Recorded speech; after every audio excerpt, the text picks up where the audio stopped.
ನಮಸ್ತೆ, welcome to Kusuma's kitchen. ಇವತ್ತು ನಾನು ಮಾಡುತ್ತಿರುವ ಅಡಿಗೆ ಶುಂಠಿ ಮಾವಿನಕಾಯಿ ತಂಬುಳಿ. ಇದಕ್ಕೆ ಬೇಕಾಗಿರೋ ಸಾಮಾನುಗಳನ್ನು ನೋಡೋಣ ಬನ್ನಿ. ಒಂದು ಪೀಸ್ ಮಾವಿನಕಾಯಿ ಶುಂಠಿ, ಒಂದು ಸ್ವಲ್ಪ ಜೀರಿಗೆ, ಸ್ವಲ್ಪ ಮೆಣಸು, ಸ್ವಲ್ಪ ತೆಂಗಿನಕಾಯಿ ಪೀಸು, ಅರ್ಧ ಮೆಣಸಿನಕಾಯಿ, ಅರ್ಧ ಕಪ್ ಮೊಸರು, ಸ್ವಲ್ಪ ಉಪ್ಪು, 1 ಚಮಚ ತುಪ್ಪ, ಸ್ವಲ್ಪ ಇಂಗು, ಒಗ್ಗರಣೆಗೆ ಸಾಸಿವೆ. ಮಾಡುವ ರೀತಿಯನ್ನು ನೋಡೋಣ ಬನ್ನಿ. ಮೇಲೆ ಬಾಣಲೆಯನ್ನಿಟ್ಟು 1 ಚಮಚ ತುಪ್ಪ ಹಾಕಬೇಕು. ಬಿಸಿಯಾಗಿದೆ. ಈಗ ಜೀರಿಗೆ ಮತ್ತು ಮೆಣಸನ್ನು ಹಾಕೋಣ. ಮೆಣಸು ಹುರಿದಿದೆ. ಈಗ ಮಾವಿನಕಾಯಿ ಶುಂಠಿಯನ್ನು ಹಾಕೋಣ.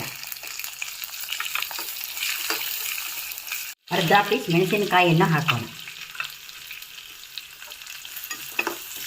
ಆಯಿತು. ಈಗ ಇದಕ್ಕೆ ತೆಂಗಿನಕಾಯಿ ಪೀಸನ್ನು ಹಾಕಿಕೊಳ್ಳೋಣ. ಒಲೆಯನ್ನು ಆರಿಸೋಣ. ಇದನ್ನು ರುಬ್ಬೋಣ. ಹುರಿದಿದ್ದು ಆರಿದೆ. ಇದಕ್ಕೆ ಒಂದು ಚೂರು ಉಪ್ಪನ್ನು ಹಾಕೋಣ. ಮೊಸರನ್ನು ಹಾಕೋಣ. ಮೊಸರನ್ನು ಹಾಕಿ ಈಗ ರುಬ್ಬೋಣ. ಒಲೆ ಮೇಲೆ ತುಪ್ಪ ಹಾಕಿದ್ದೇನೆ. ತುಪ್ಪ ಕಾಗಿದೆ. ಇದಕ್ಕೆ ಸಾಸಿವೆಯನ್ನು ಹಾಕೋಣ. ಇಂಗನ್ನು ಹಾಕೋಣ. ಇದನ್ನು ಹಾಕೋಣ. ಒಗ್ಗರಣೆಯನ್ನು ಹಾಕೋಣ. ಹುಳಿ ರೆಡಿಯಾಗಿದೆ. ಇದು ಮಾಡುವುದು ಬಲು ಸುಲಭ. ಮಾಡಿ ನೋಡಿ, ತಿಂದು ಸವಿಯಿರಿ.